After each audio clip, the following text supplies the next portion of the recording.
Hello, fight fans, Tough Promotions, Jack Fletcher here, and I'm delighted to welcome on today Triple S Super Stanley Stannard, currently on holiday. Stanley. Yeah, just come to it before the week, just to get a little break before camp starts properly. So, yeah, I'm just enjoying the downtime really, and looking forward to getting back into a training camp on Monday.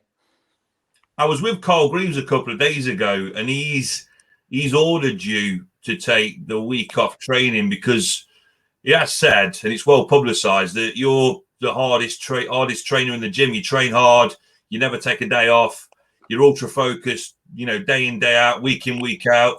Are you taking Carl's advice, or are you taking a little bit of a break? Yeah, it was actually funny because Carl said to me, make sure that you need to be careful. Obviously, just coming off one camp and doing a back-to-back camp for the next fight, you want to be careful that you don't overcook it and are a bit stale when the fight date comes. He said, so I'd like you to have a bit of a break. I said, oh, well, that's all right, because I've just booked a holiday today for next week. So worked perfect, really. When I get back on Monday, it'll be 8 weeks until my fight.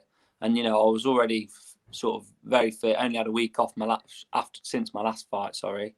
And then, yeah, I've just been training ever since. And then I'm just having another week off now, enjoying my food a bit and stuff. And get that bit of a mental break as well, and then I'll be straight back in dieting and training very hard on Monday.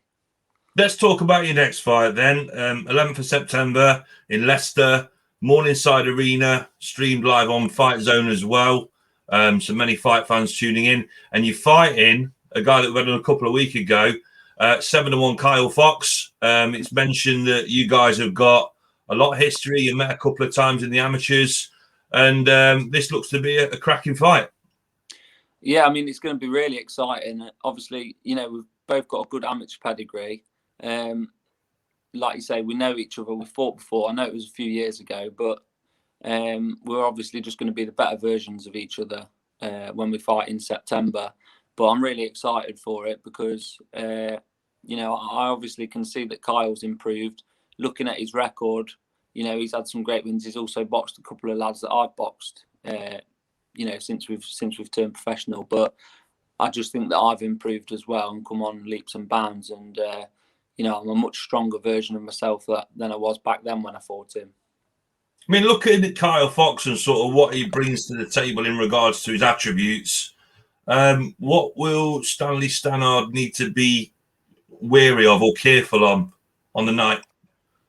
Yeah, I mean, obviously Kyle's very fit and he's got a lot of heart, so he'll be coming forward a lot, I think. And obviously his last fight was a loss, but other than that, one of his last fights was a loss to Anthony Tomlinson. But other than that, he's had a great winning streak. 7 fights unbeaten, and I think he'll be very confident coming in. And he's got a lot of heart, like I say, and that's one big thing that a fighter needs to be successful. So if you've got heart, you're dangerous. But I just think with my skill set and my ability and my fast hands and fast feet, I'm just going to outwork him and outsmart him. I don't know if you watched the interview that I did with Kyle a couple of weeks ago, but he had a steely determination in his eyes, and he truly believes that, this run of form you're on at the minute, undefeated, a lot of publicity and hype surrounding you, tit for big things. He's convinced that he's going to go in this time and most definitely spoil the party and knock you off the pedestal that you're currently on, Stanley. Yeah. I mean, I think it's good to have that level of confidence from him, because if you're not confident, it's a dangerous position to be in when you're going into a fight, and especially one where you've both got something on the line. And obviously, I did watch his interview the other week, and I thought everything he said was really fair, with the points he made. And like I said, he knows how it feels to be, stopping kids and beating journeymen, but he's also took that loss, so he's got that level of experience, which I completely agree with. I can see it from his point. But, I think this is my time now. I've had a lot of experience in the amateurs. I took my losses there, took my good wins there. But all in all, it was a good experience. So, now I'm ready. That was like my apprenticeship, ready for my career. This is my career now, and it's too early on. I won't lose. And I'm very determined that when I get back in my camp, I'll train as hard as ever, and I'll make sure I win on September the 11th. Do you feel that deep down, because you've had these 2 victories under your belt in the amateurs and you've got top side of Kyle in the past, that you've most definitely got that psychological edge going into this fight? I think definitely it is a factor, even if you don't, even if you don't think it is. It does sort of play on your mind, and you know that you have got those 2 wins over him. But like I say, that was a good few years ago now, and we're both a lot different now as boxers and as people. Like I've developed into a man since then, but I don't think that I'll ever be complacent about it, because I've beat good kids in the amateurs that have gone on to do great things, in the professional ranks so far. So I wouldn't say I'm complacent, because I know that people can level up and get really, improve a lot, which is what I think Kyle's done. But I just think that September the 11th, my will to win will beat his. I mean, your last 2 fights, 2 ferocious stoppages. Do you think that if you chin check Kyle on this fight, he's going to drop? You're going to drop him? You're going to knock him out? You're going to stop him, Stanley? I mean, I can't say that I'm overly confident that I'm going to stop him, because, like I say, Kyle's very tough. I know he's tough. I've watched his fights, a few of his fights on YouTube, and obviously I've boxed him myself. I know that he can take a punch, and I think with the fight that's going to happen, it's all dependent on the day, isn't it, as to how I perform. He might box out of his skin, you don't know, but I do obviously honestly believe that I'm going to win 100%. Whether that's on points or stoppage, I don't know. But obviously, I'm training hard to do all my strength and conditioning now with Carl, which is a big factor from what I didn't do in the amateurs. So I think that might be a telling factor as to how the fight ends. I mean, at the minute, Stan, all eyeballs are on you. Everybody's watching you. Everybody's seeing how well you're doing, how you're progressing. There's a lot of people, tipping you for big things. So if Kyle comes in and puts on the performance of a lifetime, he steps into not into your shoes, but into your place. Does that add a certain amount of pressure to this fight? Well, not really, because I guess that's the same in every fight, isn't it? There can be an upset, and it can sort of spoil the party. But I don't think it's an added pressure for Kyle, which works well in his favour, because he's already took that loss. But just because you take a loss in boxing, it obviously doesn't mean you're finished or anything. A lot of people are caught up with the sort of Mayweather era, that if you lose, you're not the best, or if you lose, you're done. But that's not the case. I think a lot of, especially with like me and Kyle, young lads that are quite novices at the minute in professional boxing, we're sort of learning our game at the minute. And if we have this sort of take a loss, that's just a learning experience for us, isn't it? Not obviously that's not how we're going to see it, but sometimes you have to lose to be the best, don't you? And to learn on the job kind of thing. But right now it's just my time, and I feel very confident that I'm going to take another win in September, and then I'm going to move upwards and onwards to the next. Obviously, Kyle's had a fantastic career to date, but against that Anthony Tomlinson, he did suffer a defeat and get stopped. Do you feel that, are you going for I mean, you've got knockouts on your record now, so you know that you've got power in both hands. You know that if you hit the sweet spot, you can get them out of there. Are you kind of looking at that and thinking, well, Kyle's been stopped by Tomlinson, maybe I could do the same. You know what? I'm going to go for the knockout. Yeah, well, in my last fight, I think it was like 4 or 5 weeks ago now, against Krajewski, Anthony Tomlinson boxed him a few weeks earlier than that and didn't manage to get the stoppage. So Carl said what a statement it'd be if you go out and stop this kid. And obviously I managed to force the stoppage and get him out of there, which, I'm obviously over the moon with. But with Kyle, like you say, am I looking at getting the stoppage because of Anthony Tomlinson? Well, to be honest, I'm not really comparing myself to him, because, we're different fighters and we're going to take different routes. And obviously all I want's a win. But obviously it'd be great if you can get the stoppage. And a lot of the time, when you box in sort of journeyman, you hit them once and they cover up, and they've got a good solid guard, and it's hard to break that, and they've not really got the ambition to come forward. But when you're fighting guys that like Kyle with winning records that are confident and they want to pick up a win as well, that's when they come over their front foot and start throwing back. And I think that's when people leave gaps, and that's when I'm going to capitalise on that and start landing. Are you kind of in a position today to let everybody know what strategy you're going to implement on the night, or is that something that you and Carl are going to keep in camp, and then on the night you're just going to go out there and do the business?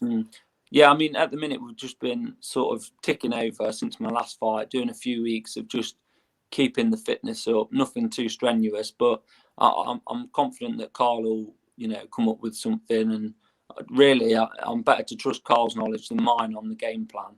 And I think Carl's, trusts me to stick to it. And I know that's what will happen. He'll tell me what he wants me to do. I'll do it. If I don't do it, he'll tell me in between a round that I need to get it done, and I'll make sure that I do get it done and finished. Stan, I know that you don't want to look past your next opponent, but from your personal viewpoint, what do you want to have achieved by the end of this year, realistically? Yeah, so obviously the next fight with Kyle's September, which doesn't leave sort of much time left for another one in the current circumstances. But it'd be nice to get another one in before Christmas, to see the year out. That'd take me to sort of 6-0, and then, well, really after that, 6-7-0, you're looking at pushing on for a Midlands title fight for early next year, or possibly sort of summertime next year, which should be absolutely great. And that's the sort of next step I want to take. It's a bit of a milestone for me. I'd like to pick up the Midlands title, and once you've got that, like you say, other doors are opening, and you can move on to the English and start knocking on doors for the British eventually. And in terms of a fight prediction, a lot of boxers, they don't like to give predictions, but I've got to ask you, Stanley, I mean, what's going to happen in this fight? How many rounds is it going? Are you going to get Kyle Fox out of there? I couldn't answer that. And I wouldn't. You don't know what Kyle's going to bring to the table. Like you say, he might box out of his skin. He might have a bad night at the office. He might struggle with the weight, whatever it is. But I'm just very confident of a STANNARD win. And if I have to get it done by stoppage, I will. If I'm winning comfortably on points, I'll just stick to my boxing, not do anything daft, and make sure I get the W. And in terms of skill set and ability, what differentiates you from Kyle Fox? I just think that Kyle's very good at what he does, but I just think, not to be sort of bad-mouthing Kyle or anything, just confidence in my own ability. I think, sort of everything he does that I do better. I think I've got the neater footwork. I think I've got the faster hands. I'll punch harder. I've got a very good head movement, and I'm elusive and hard to catch. So I just think they'll be the telling factors on the night. So effectively, you're saying overall that you're a better fighter than Kyle Fox? Yeah, I believe so. But that's not me saying anything, bad about Kyle, because Kyle probably believes the same about himself. But it's a dangerous game, isn't it, boxing? And you've got to have full belief in yourself, because if you don't, I think you're going to get hurt. I mean, there's no point going into fights thinking, oh, he's better than me at this and does this better, because if you're thinking that, you're already half-hearted in the fight. You've got to tell yourself you're the best to be the best, haven't you? I think this is going to make a very compelling fight. You both got good records. You're both very ambitious. You both want to win, and you both got heart. So put all those ingredients into the cauldron, and you've got an absolute barnstorming, cracking fight. So I wish Kyle the best. I wish you the best as well. I think you're both cracking lads, and I can't wait to see it. Any final words at all before I let you go, Stanley? Yeah, well, I just want to say, I have a lot of respect for Kyle. Obviously, you've always got respect for fights, but me and him have already, we've shared the ring twice already, and they were good fights, and I have a lot of respect for Kyle. And, I think a lot of people are trying to build the fight up a lot, and are very excited for it. And everyone's always asking me questions, not just about when tickets are on sale, but, I've seen the lads, this Kyle's record. He's a good lad, isn't he? And it just makes it more exciting. These are the type of fights I want to be involved in. And I bet Kyle wants to be involved in these fights too. The big ones that get your name out there a bit. And, not just the ones where you're going to sell tickets and people want to see you come and get a certified win, you know, against a journeyman. They come in to see a 50-50 fight on paper, and that's what I believe this one is. But I'm just very excited for it, and I wish Kyle all the best in his training camp. And I think it's going to be a brilliant night. Yeah, there's a lot of other fights on, so good luck to everybody in their training camp, and I can't wait to see everyone September the 11th. Do you want to quickly thank your sponsors, Stan? Yeah, of course. So I've got a couple new sponsors on board, TSR Recruitment and Lizard King Menswear.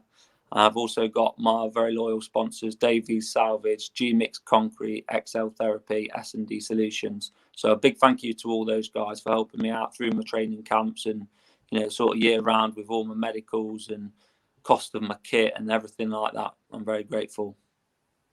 I just want to say as well, thanks for taking the time out to speak to me today on your holiday as well. No worries. Any plans for the day in Whitby? I don't know. There's not a lot to do now. We've been here 4 days. We're running out of things to do, to be honest. I've eaten all the fish and chips I can eat. I've lost all the money I can lose in the slots and amusement. So I think we'll probably just do a bit of sunbathing, to be honest, today. The weather's finally nice. So just going to enjoy the weekend, but down in York for the weekend, and then back Monday for a very hard 8 weeks. You could have actually saved a few quid and just gone to Matlock for the day. I should, and I bet the weather was better there as well. Stan, always a pleasure. Thanks for coming on to Tough Promotions TV, and we'll catch up again soon, mate. Jack, thank you very much, mate. Cheers. Cheers, mate.